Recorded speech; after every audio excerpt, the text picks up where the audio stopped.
Assalamu alaikum. Voici quelques intégrales pour la terminale PC, deuxième année PC. Alors, dans la première question, ce sont des intégrales qu'il faut calculer directement, c'est-à-dire par l'usage des primitives. Et dans la deuxième question, ce sont deux intégrales qu'il faut calculer en utilisant une intégration par partie, sachant que l'intégration par changement de variable ne fait pas partie du... Pour cette première intégrale, nous avons ça. D'abord, il va falloir effectuer comme une division euclidienne, c'est-à-dire simplifier pour avoir une puissance de x inférieure à x carré. Donc, vous allez avoir moins de 0, x facteur de x carré plus 1 sur racine du x carré plus 1. Ici, lorsque vous effectuez, vous allez avoir x au cube plus x. Donc, il va falloir retrancher x dx. Et là, vous allez avoir moins de 0. Donc ici, x carré sur, c'est racine de x carré plus 1 multiplié par x, plus, ici c'est x, ici vous divisez, vous allez avoir racine de 1, moins x sur racine de x carré plus 1, dx. D'accord? Voilà, donc pour se débarrasser des racines, pour avoir les primitives visuelles, vous allez avoir donc c'est moins 2, 0, donc c'est x carré plus 1 à la puissance 1 demi. Dx, si vous voulez utiliser la linéarité de l'intégrale, donc moins de 0, multiplié par x dx, x facteur de x carré plus 1 à la puissance moins 1 demi. Dx. Vous avez ici x carré plus 1, c'est la fonction u de x, égale à x carré plus 1. Sa dérivée, c'est 2x. Donc, on va faire apparaître la forme usuelle 2x. Donc, on va multiplier et diviser par 2. Donc, je vais avoir donc u moins 2, 0. Donc, vous allez avoir x carré plus 1 dérivé, multiplié par x carré plus 1 à la puissance 1 demi dx, multiplié par 1 demi. La même chose ici, moins 1 demi, somme de moins 2 à 0, du x carré plus 1 dérivé, x carré plus 1 à la puissance moins 1 demi ici, moins 1 demi, dx. Et là, vous allez utiliser donc c'est-à-dire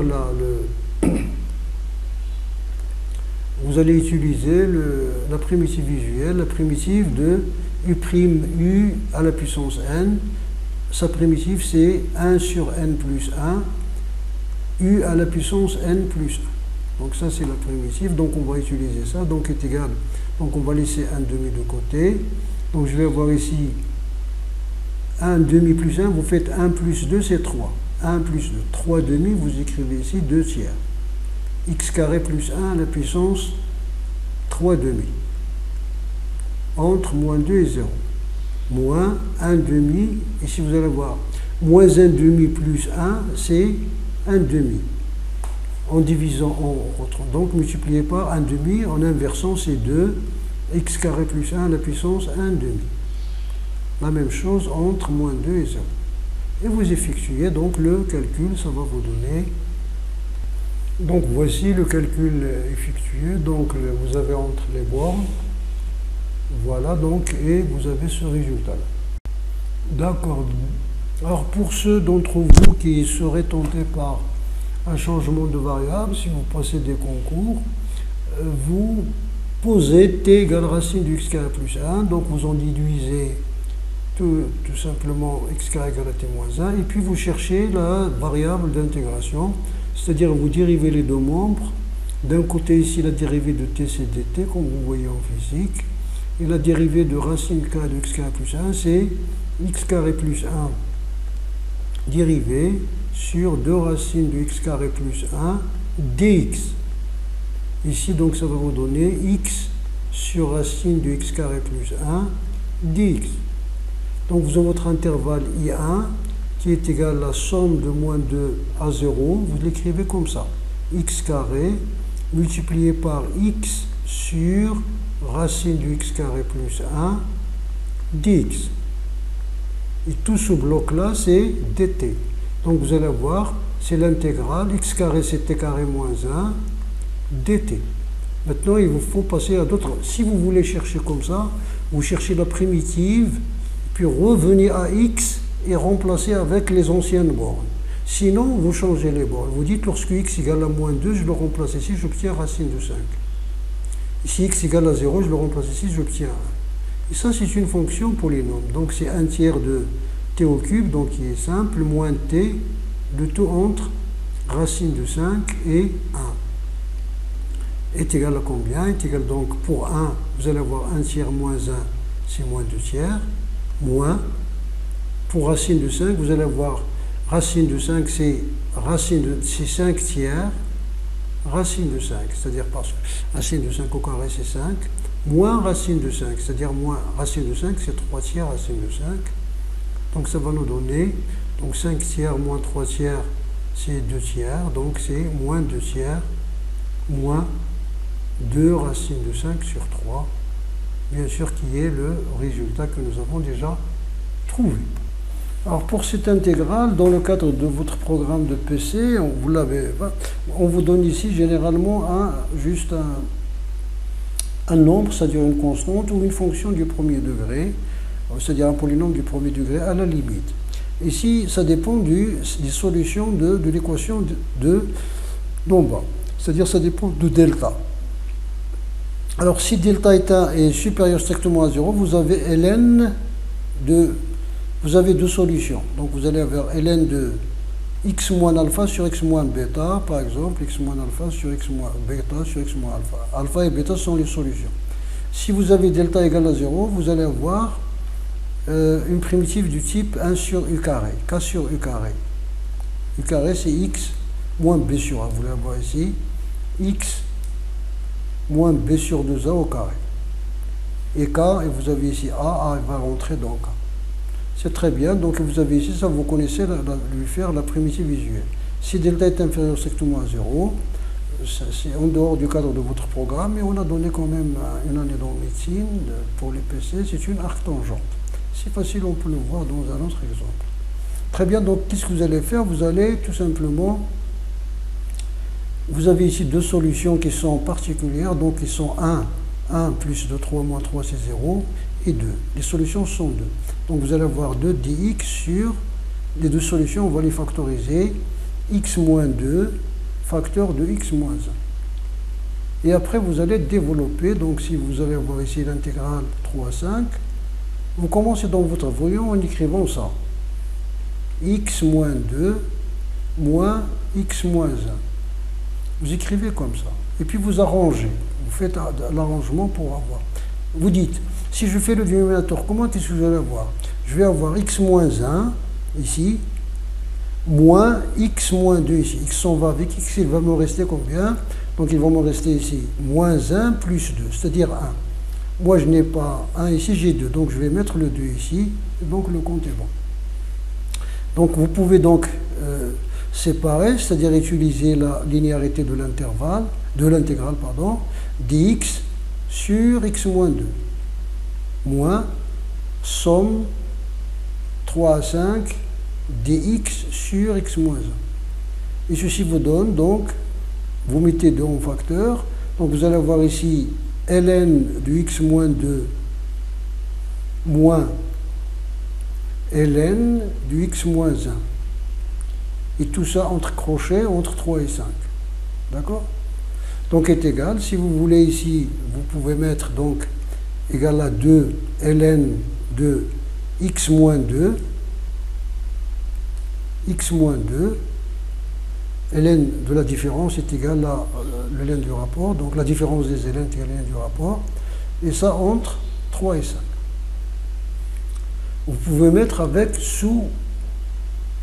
vous pouvez mettre avec un seul, ici un crochet, donc vous allez voir ici, donc ln, x moins 2 sur x moins 1, la valeur absolue le rapport des valeurs absolues est égal à la valeur absolue du rapport, et le 2 va venir ici, et bien sûr le carré de la valeur absolue c'est le carré du nombre, donc à la place si vous mettez le carré, à la place des valeurs absolues vous mettez les parenthèses, et ça bien sûr entre 3 et 5. Et ça vous donne combien? Pour 5, vous allez voir 5 moins 2 c'est 3, 3 tiers, donc ln de 5 moins 2 c'est 3. 3. Qu'est-ce que c'est que ça? Ah, ça c'est 1. Voilà. Alors 5 moins 2 c'est 3. 5 moins 1 c'est 4. Donc 3 quarts au carré moins ln pour 3. 3 moins 2 c'est 1. 3 moins 1 c'est 1, 2. Donc c'est 1 demi au carré. Voilà, vous pouvez laisser à ce stade, vous pouvez développer parce que vous pouvez par exemple écrire c'est ln de 9 moins ln de 16. ln de 16 c'est combien ln de 16? C'est 4 ln de 2 moins ln 1 demi. Ln de 1 demi c'est 2 ln de 1 demi c'est plus 2 ln de 2. Si vous voulez comme ça. Donc est égal à ln de, ici c'est 9, 4 ln de 2 c'est donc moins 2 ln de 2, 2 ln de 2 c'est ln de 4, donc c'est ln de 9 quarts, etc. Donc ça ce sont des calculs sur le logarithme. Alors donc l'intégrale suivante c'est celle-là. Donc ici d'abord on va commencer par faire le numérateur commun. Vous allez avoir pi sur 6 à pi sur 4. Vous allez avoir donc 1 plus, donc si vous faites le numérateur commun, c'est 1 plus tangente carré t sur, multiplié par 1 sur tangente t dt. 1 plus tangente carré t, c'est 1 plus 1 sur cosinus carré t, c'est-à-dire c'est la dérivée de tangente. C'est-à-dire c'est l'intégrale de pi sur 6 à pi sur 4 pour les élèves du PC, si vous voulez, un peu parce qu'ils n'ont pas l'habitude, donc cosinus carré multiplié par 1 sur tangente t dt. Donc ça c'est la dérivée de tangente, donc vous allez voir, est égale donc la somme de pi sur 6 à pi sur 4 de tangente prime t, on va écrire ça. Alors, tangente prime t, donc vous avez ça, et ça vous voyez, vous connaissez, c'est le logarithme, donc est égal à ln, valeur absolue de tangente t entre pi sur 6 et pi sur 4. La tangente de pi sur 6, c'est racine de 3 sur 3, c'est-à-dire 1 sur racine de 3, donc ln racine de 3 sur 3, moins la tangente de pi sur 4, c'est 1, donc moins ln de 1, c'est 0. Donc voici cette intégrale-là, c'est très bien.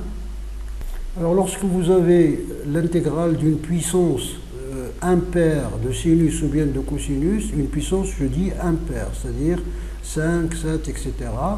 Alors vous pouvez isoler un seul, donc vous isolez, donc vous laissez un seul sinus de côté, sinus x, multiplié par sinus 4. dx. Il va vous rester toujours une puissance lorsque vous enlevez, vous isolez un sinus ou bien un cosinus, il va vous rester une puissance paire. Et cette puissance paire, vous pouvez l'écrire comme ça, sans savoir la linéarisation. Sinus x, sinus c'est sinus au carré, sinus carré x, le tout au carré, sinus à la puissance 4. Et sinus au carré, c'est 1 moins cosinus carré, donc l'intégrale de moins pi à pi, sinus x, multiplié par 1 moins cosinus au carré x au carré dx. Et là, vous utilisez l'identité remarquable, donc c'est moins pi. Alors, ça au carré, donc c'est sinus x, facteur de 1, plus cos 4x, moins 2 cosinus carré x, dx. Et vous pouvez donc séparer, c'est-à-dire par linéarisation, donc vous allez avoir est égal somme de moins pi à pi sinus x dx plus somme de moins pi à pi sinus x cosinus 4x dx. On va enlever ça, ça c'est pi, moins 2 somme de moins pi à pi sinus x cosinus carré x dx. Et vous êtes ici dans les schémas, donc sinus déjà c'est moins cosinus x, entre moins pi et pi, Et ici, vous êtes dans le schéma U', parce que donc vous allez mettre ici un moins un facteur, donc vous allez avoir moins pi, moins cosinus, c'est-à-dire cosinus x. Là, vous avez cosinus x dérivé, parce que la dérivée de cosinus, c'est moins sinus avec ce moins, cosinus à la puissance 4x, dx, moins, ici vous faites rentrer le 2 à l'extérieur, et à l'intérieur, vous allez avoir ici cosinus x dérivé. Parce que cosinus x, c'est moins sinus x, voici, vous sortez le moins, cosinus carré x dx. Ça, c'est de moins pi à pi. Et vous avez ici, donc, les schémas de U' à la puissance n. U' à la puissance n. Donc, vous avez ici, vous avez utilisé donc, la formule que nous avons utilisée en haut, c'est-à-dire U' à la puissance n. Sa primitive, c'est 1 sur 5, U à la puissance 5, cosinus à la puissance 5, ici 2 tiers cosinus à la puissance 3. Et remarquez ici que vous avez les puissances de cosinus sont 1, 3, 5.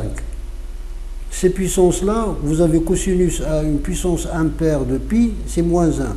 Et cosinus à une puissance paire égale à moins pi. Ça veut dire s'ils sont tous les deux paires, vous allez avoir ici 1, 1. Ça veut dire, finalement, cosinus n à la puissance, vous avez ici, vous allez avoir donc cosinus à la puissance n, cosinus à la puissance n de pi, c'est-à-dire qui est égal à moins 1, moins pi, parce que cosinus est une fonction paire.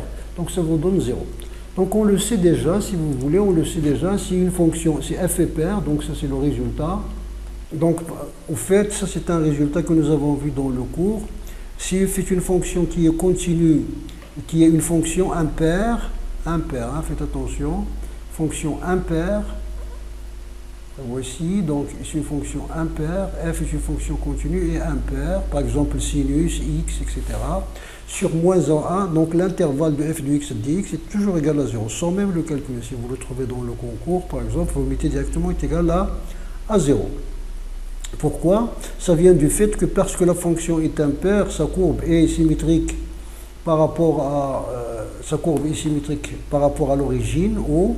Donc vous avez ici l'aire algébrique, ici, est égal à l'aire algébrique ici, donc leur somme c'est une aire positive, ici c'est une aire négative, leur somme est égale à 0. Donc vous pouvez répondre, nous avons tout simplement fait cet exemple pour pouvoir le faire si les bornes ne sont pas moins pi, c'est-à-dire si les bornes par exemple sont moins pi sur 2, vous ne trouverez pas 0, donc vous devez savoir calculer.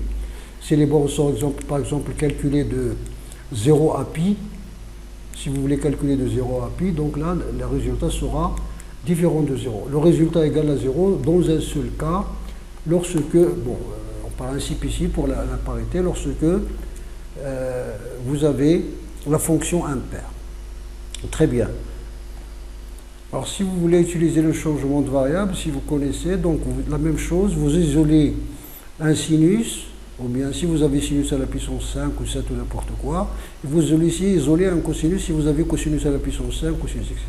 Donc si vous remplacez ici, vous allez avoir, en posant cosinus t, si vous avez par exemple une puissance de cosinus impair, par exemple cosinus 7x, vous isolez le cosinus, si vous posez t, c'est l'autre, c'est sinus, d'accord? Donc vous allez avoir ici, alors sinus à la puissance 4, c'est quoi? Vous allez avoir i4 est égal comme nous avons fait, donc c'est la somme de moins pi à pi de 1 sinus à la puissance 4, c'est 1 moins cosinus au carré, c'est-à-dire sinus au carré, multiplié par sinus x dx. Et vous allez avoir ici, sinus x dx, c'est moins dt, ici c'est donc 1 moins t au carré, le tout au carré dt. Et vous avez ici, donc est égal, finalement est égal à quoi? Est égal à moins t à la puissance 4, ou bien vous laissez le moins de côté, donc vous allez avoir ici t à la puissance 4, moins 2t au carré, plus 1 dt. Entre, lorsque x égale, vous avez posé cosinus égale à 0, lorsque x est égal à moins pi, vous allez avoir ici, vous regardez directement, vous allez avoir cosinus de moins pi, c'est moins 1. Ici, vous avez cosinus de pi, c'est moins 1. Donc, moins 1, c'est, vous allez avoir 0. Donc, c'est l'intégrale que nous connaissons, somme de a à f de t dt. C'est-à-dire, lorsque x est égal à moins pi, cosinus moins pi, c'est quoi? Cosinus moins pi, c'est moins 1. Et lorsqu'x égale à pi, cosinus pi égale à moins 1, etc. Donc vous pouvez le faire. Mais supposons par exemple, on va prendre une intégrale un peu différente. Nous pouvons avoir moins pi sur 2. Ici, moins pi sur 2. Donc, lorsqu'x est égal à moins pi sur 2, vous avez cosinus moins pi sur 2, c'est 0. Cosinus moins pi sur 2, c'est 0. Ici, lorsqu'x est égal à pi, cosinus, c'est moins 1. Donc, les bornes vont s'inverser. Donc, vous allez être égal à quoi est égal à cette intégrale? Donc, est égal à 1 cinquième de t à la puissance 5, moins 2 tiers de t à la puissance 3, plus t entre moins 1 et 0. Ce moins avec les bornes interverties. Très bien. Voilà, donc pour cette intégrale, donc d'abord avant de choisir les fonctions qu'on va poser pour l'intégration par partie, d'abord assurez-vous que la fonction est définie pour ne pas calculer des choses qui n'existent pas. Parce que ça existe, c'est x supérieur à racine de 3 ou x inférieur à moins racine de 3. Et ici entre les bornes, x appartient à l'intervalle de 3, donc il est supérieur à racine de 3. Donc on va poser, donc voici, on pose, comme vous savez, sur si vous posez par exemple x est égal à ça, vous serez obligé de trouver la primitive de Hélène, ce que vous ne connaissez pas, rien qu'avec le bon sens, vous devez savoir que vous allez poser ça, c'est U', sans utiliser la règle de Alpes ou quelque chose comme ça, rien qu'avec le bon sens. Donc à quoi est égal l'intégrale k? Donc celle qu'on a posée U', donc il va disparaître. Donc vous avez ici la diagonale, ça veut dire en crochet. La diagonale c'est 1 demi de x carré ln de x carré moins 3 entre 2 et 3 moins cette verticale en intégrale, donc 2 c'est là, moins 2 tiers, donc vous multipliez ici la multiplication 1 demi fois 2 c'est 1, x carré fois x c'est x, donc il va vous rester x sur x carré moins 3 dx. Donc est égal, ici vous faites le calcul, vous allez avoir ici 9 demi, ln de 9, donc ln de 3, 3 au carré c'est 9 moins 3 c'est 6, pardon, c'est pas 3, ln de 6 moins 2 au carré c'est 4 sur 2, 4 moins 1 c'est 0, donc fois ln de 1 c'est 0, donc ça s'en va. Et vous avez ici moins, vous faites apparaître la dérivée de ici, donc vous avez ici 1 demi, vous multipliez par 2x et vous avez ln, donc ln de x carré moins 3 en valeur absolue puisque c'est positif. Donc vous avez 1 demi et vous avez ça entre 2 et 3. Donc ça vous donne combien? Ça vous donne donc 9 demi ln de 6, ln de 6, moins, entre parenthèses donc 1 demi, donc la même chose pour 3, donc vous allez avoir ici, pour 3 vous allez avoir donc la même chose, ln de 6, et pour 2 vous allez avoir 4 moins 3 c'est 1, c'est 0. Donc 9 demi moins 9 demi, c'est 4 ln de 6.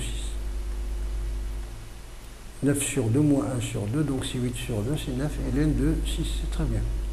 Donc pour la dernière intégrale, vous avez ça.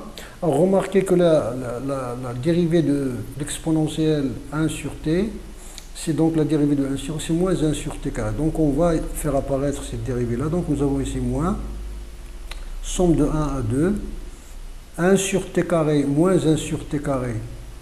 Avec ce moins-là, vous avez ici moins, donc on va le laisser. Donc vous allez avoir ici 1 sur t carré, ici, c'est pas la peine. Donc 1 sur t carré, facteur de 1 sur t carré, facteur de 1 moins e sur 1 sur t, multiplié par 1 sur t, dt. On va prendre cette fonction tout entière, là, cette fonction-là, c'est u'. C'est la dérivée de 1 de l'autre, et l'autre c'est v. Donc voilà. Donc pour cette dernière intégrale, vous avez cette intégrale-là. D'abord on va séparer. Vous avez ici t au cube, c'est t à la puissance moins 3. Donc t à la puissance moins 3, la primitive, vous ajoutez 2. Donc t à la puissance 3, c'est moins 1 demi, multiplié par t à la puissance moins 2, entre 1 et 2. Entre 1 et 2. Voilà. Plus, ici, vous avez Alors, cette partie-là, on va faire une intégration par partie. On va poser cette quantité, c'est U'. Et c'est la dérivée de 1 à la puissance 1t. Celle-là, c'est V. Donc, on va avoir plus somme de 1 à 2, moins 1 sur t au carré, E de 1 sur t, multiplié par 1 sur t dt. Très bien. Donc voilà, on va isoler cette intégrale-là. L'intégrale, c'est là. Pour la calculer, donc vous avez ici, on va faire donc une intégration par partie. On va poser moins 1 sur t carré E de 1 sur t, c'est U'. Donc, sa primitive de E, c'est de 1 sur t, parce que si vous dérivez E de 1 sur t, vous allez avoir, la dérivée, c'est ça. Vous allez avoir E, 1 sur t dérivé, c'est la dérivée de l'exposant, c'est-à-dire moins 1 sur t carré multiplié par 2 1 sur t, c'est-à-dire ça. Et vous prenez comme fonction 1 sur t, sa dérivée c'est moins 1 sur t carré. Donc vous effectuez l'intégration par partie, donc la diagonale ici en crochet, moins la verticale en intégrale, donc voici ça.